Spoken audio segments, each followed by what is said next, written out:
Today's date is October 18th, 1995. This is an interview with Michael Borhegyi.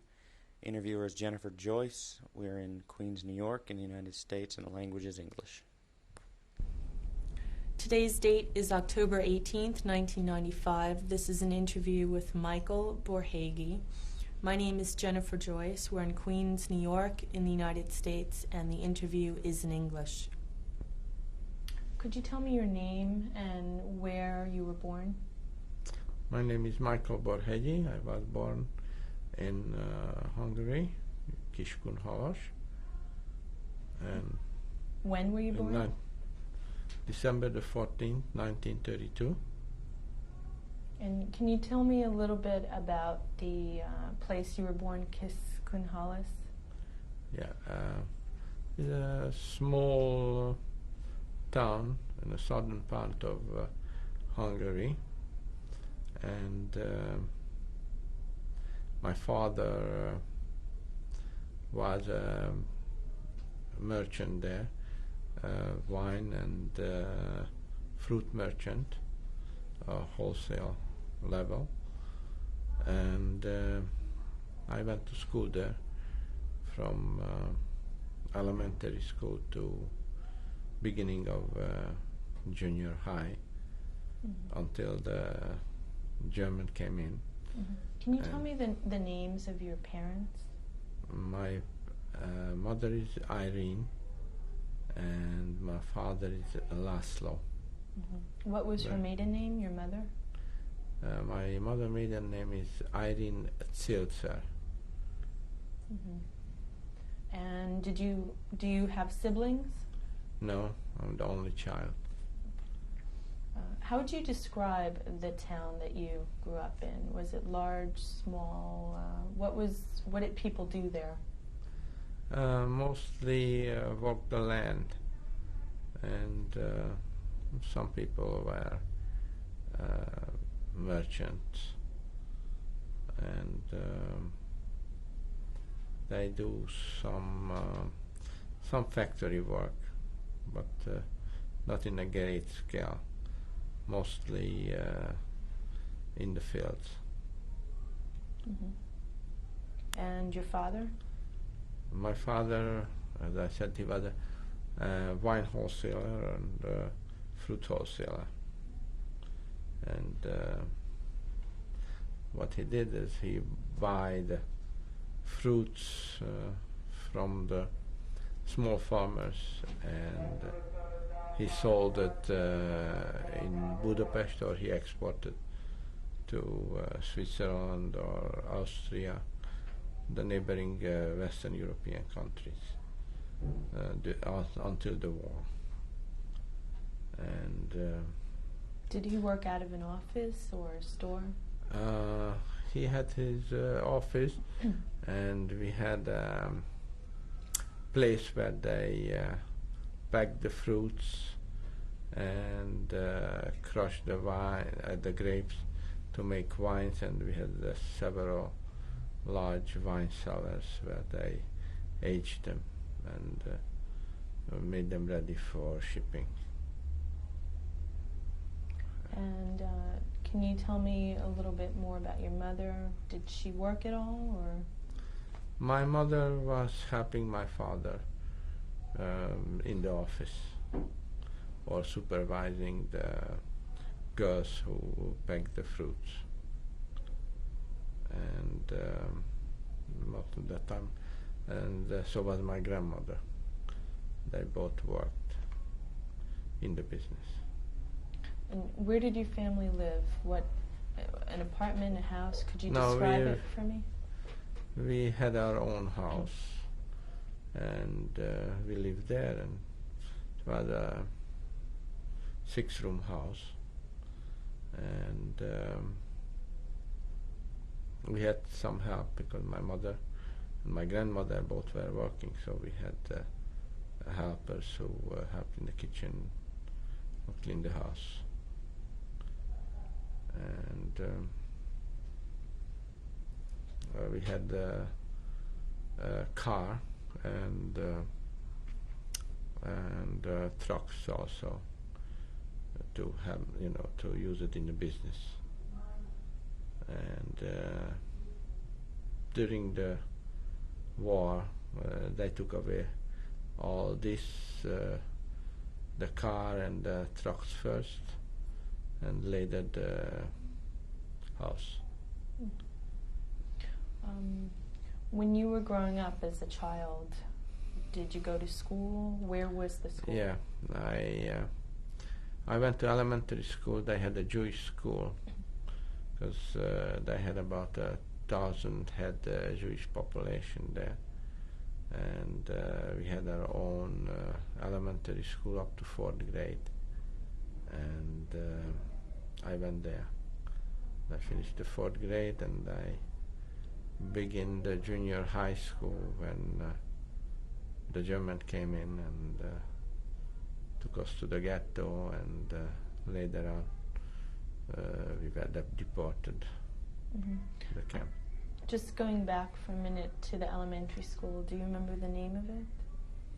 No, that's what they called the Jewish elementary school. And who else was in the school with you? Were there non-Jewish students, or? There were a few non-Jewish students who wanted a little better education what they could get in the regular schools. So a few of them came, quite a few. They got their education, elementary school education there. And were you taught religion in the school, or about Judaism at all? Yes, they had about every day 1 hour of Hebrew or religion alternately, and we had to go to synagogue every Friday and Saturday, and that was mandatory for the elementary school kids, so was mandatory for the junior and high school kids, which was a regular schools. It was not non-Jewish schools, but the religious teaching was done at the synagogue. They had different rooms for this. At different rabbis teach different religious services or Hebrew. Did your family go to a synagogue? Yes, they did. Although they were not strictly religious people, but my father and I, we went to synagogue on Friday night and Saturday mornings. My mother and my grandmother, they usually came on the high holidays. How would you said your family wasn't strictly religious, how would you describe them? Did your family keep kosher? Or? No, my family didn't keep kosher. They just observed high holidays. What you call here in the States probably conservatives. It wasn't quiet reform, but in between. Did they speak Yiddish, or? My grandmother spoke some Yiddish, so she was fluent in different languages. Among them is German and Slav languages. What was your grandmother's name? Rose. And that was your mother's? My mother's mother. Can you tell me a little bit about the school you went to? Was there ever any anti-Jewish feeling there, or did the other non-Jewish students? Yes, in the junior high, they really made remarks about the Jews, And That was they around bothered what us time period? in 1943, Mm-hmm. 44. And what about earlier? Earlier, I didn't went to that school, but while I was going home from the school, if the Christian kids come by, they spit at us or they throw stones on us. Mm-hmm. What about when you were very young, when you first went to school? Were there any kinds of problems for Jewish Not kids? when Mm-hmm. the first. It started in 42 or so, Mm-hmm. when they really started to bother the Jews. What about community life? What was it like? Did people interact a lot in your community, in your town? I mean, Jews and Christians? Mm-hmm. Yes, we had a lot of Christian friends, neighbors. We were in very good terms with them. And who know us, who was friends, they kept this up until they really were not allowed to see us or spoke to us or come to our house, because they got prosecuted against us. So it was not a good time set in Hungary that time. Is there anybody in particular that you remember? Neighbors, friends? I mean, before the war, Christian Before people? the war? Yeah. I remember very good neighbor of ours, a friend of ours. You want me to tell you the Mm-hmm. names? The names are, they're called Brinkus Sándor. Brinkus and his family. Very nice people, and they hid our jewelry because Jews couldn't own any gold or any radios. So at night we boarded over to them and they hid our stuff, and they said, you always can have it back. If anything happens and they take you away and you come back, it's yours. And that's what happened. They took us away and we came back and they gave us back everything. And the neighbors across the street also were very nice to us. And the kids went to the Jewish school also. And as a matter of fact, I visited them about 2-3 years ago. The Brinkus family, most of them died since, but a few of them, the neighbors, they called Tsirok family, a few of them left, and I visited them, and they're still very friendly with us. Mm-hmm. And what was the name of the other family? Tsirok. Oh, Tsirok. Okay. What about other family members before the war? Did you have aunts, uncles? Tell me a little more about your family life. I had aunts and my brother's sisters. One particularly. Your brother's sisters? No, my Your father. father's sisters. My father's sister, who had 2 children, 2 girls about the same age as me. We were very close because I don't have any siblings, and we grew up together until we got late teenager, mid-teenagers, and we were very close, and now they're both in Canada, Toronto. And they were very nice to me. And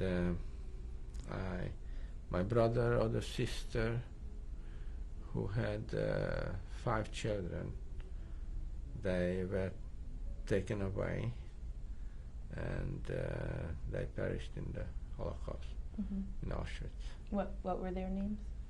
The Gömöri family. I'm sorry, I didn't. Gömöri.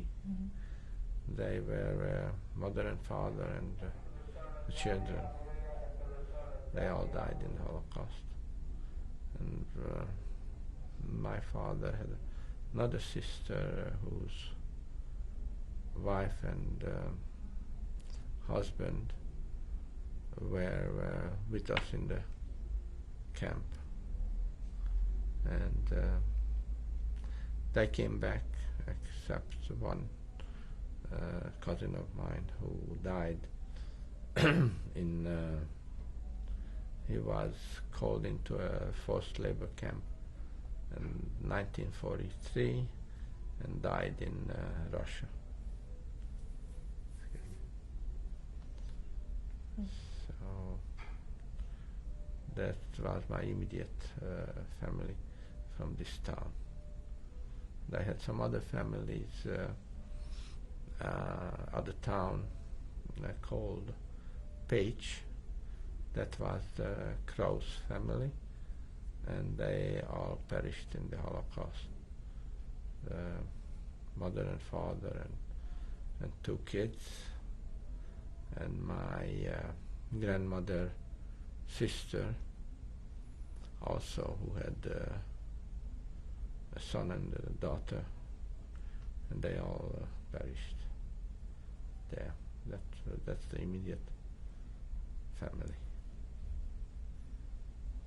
Before the war, was there ever any sense of danger, or any fear that something like the Holocaust could happen?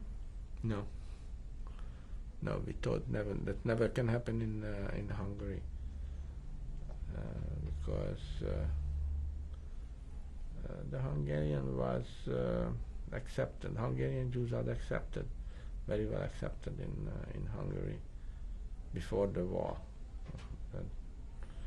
Just immediately, like the first 10 years before they took us away, they started to have Jewish laws, they are called, and just slowly they took away your rights, right to go to school.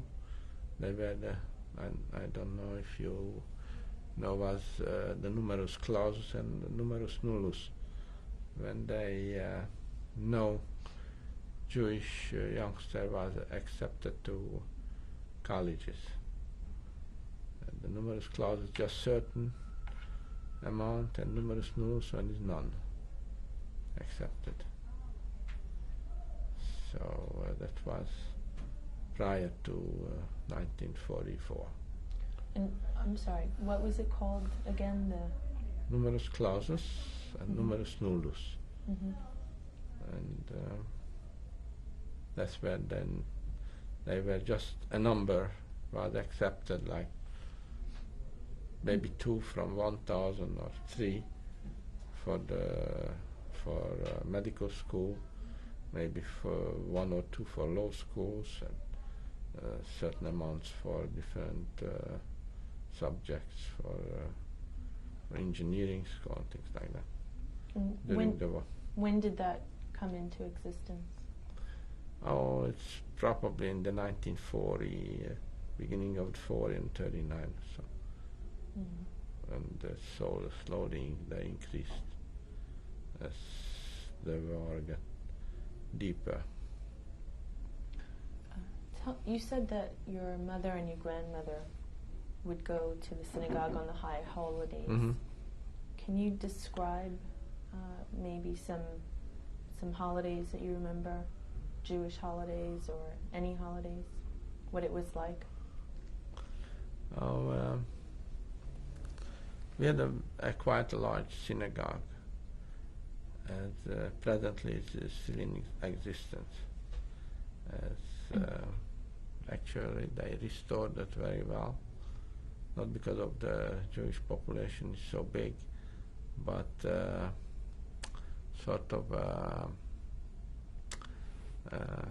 they were built in the 1800s, and it became a how do I call those buildings what they keep here also, you know, cannot touch them.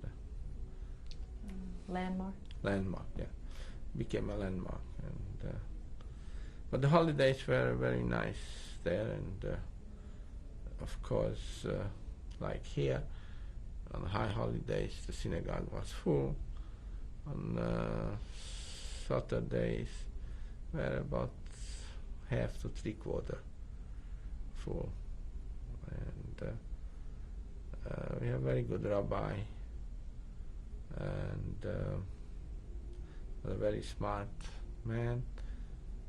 He died in Jerusalem, and he was teaching in Jerusalem also.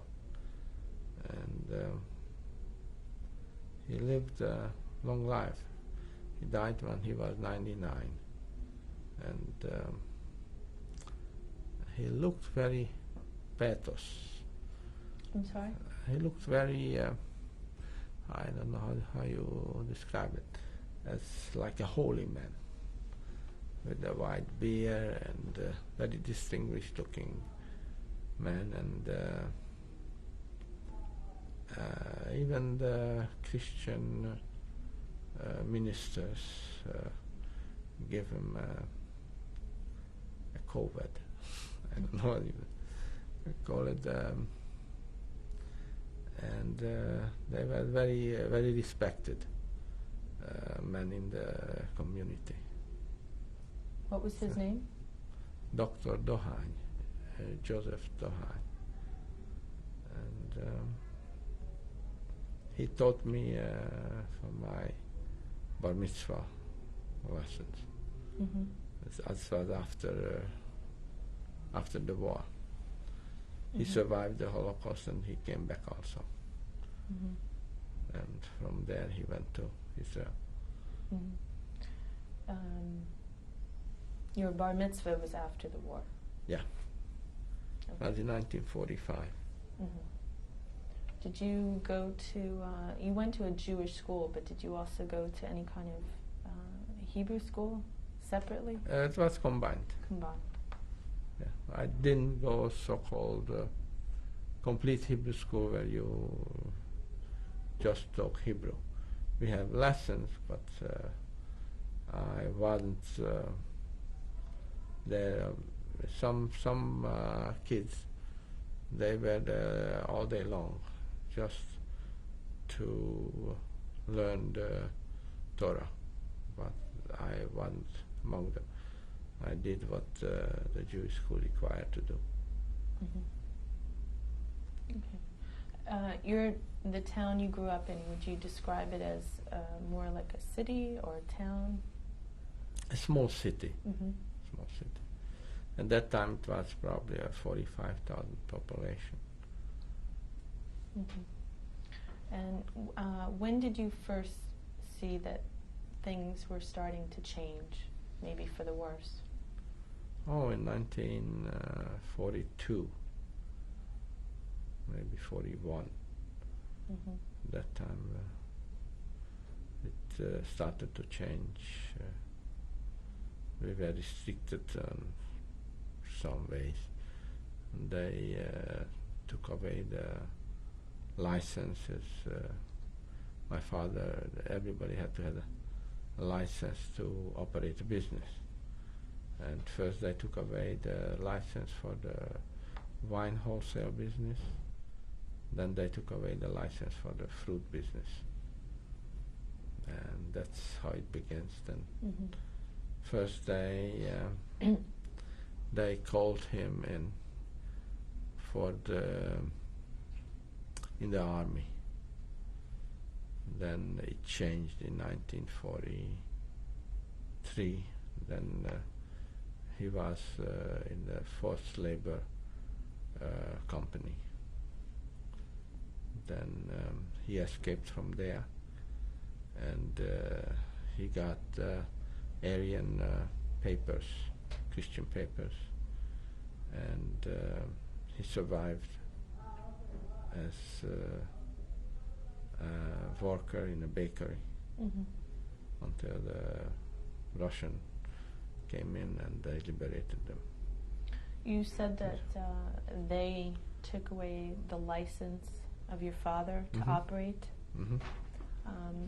Who took it away?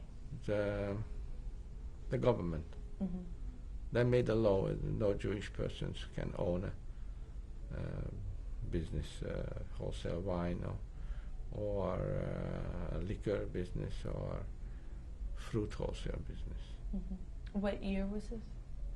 It was in 1942 or so. And how old were you at the time? I was 10 years old. So what happened after that? After this law came into being? We operated first just a fruit business. Then my grandmother always had on the side, he had a small grocery store. And first they restricted her to sell wine, and then they restricted her to sell kerosene, because that time in the towns and the outskirts of the towns and the small farms, they didn't have no electricity, so they came to her store to buy kerosene to burn the lamps. And they took away that privilege, and then they took away the license to sell sugar and flour. So otherwise they wanted her to put out of business, but whatever she made, it was enough for us to eat from, and we had some money put away, so we were all right until they put us to the ghetto. During this time, what other kinds of restrictions were imposed? We have to wear yellow stars in 1944, April 20, I think the 25th or 26th. So the 23rd or the 24th, the German came in. And right after that, we had to wear a yellow star. Before the Germans came in, were there other restrictions besides the business? No, mostly just business restriction. Were there any problems with school, with you going to school? No, just sometimes Christian kids just holler after you stinking Jew or things like that. Can you tell me a little bit more about that? If we try to keep together to go in pairs or more to school, so they wouldn't bother us. And this way we try to be protected. And when my father was able to came for me to school or take me to school, they did. This way they kept away. What kinds of things did they say? Stinking Jew, things like that. We're gonna kill you, and this. But we didn't really took this seriously. Not at that time.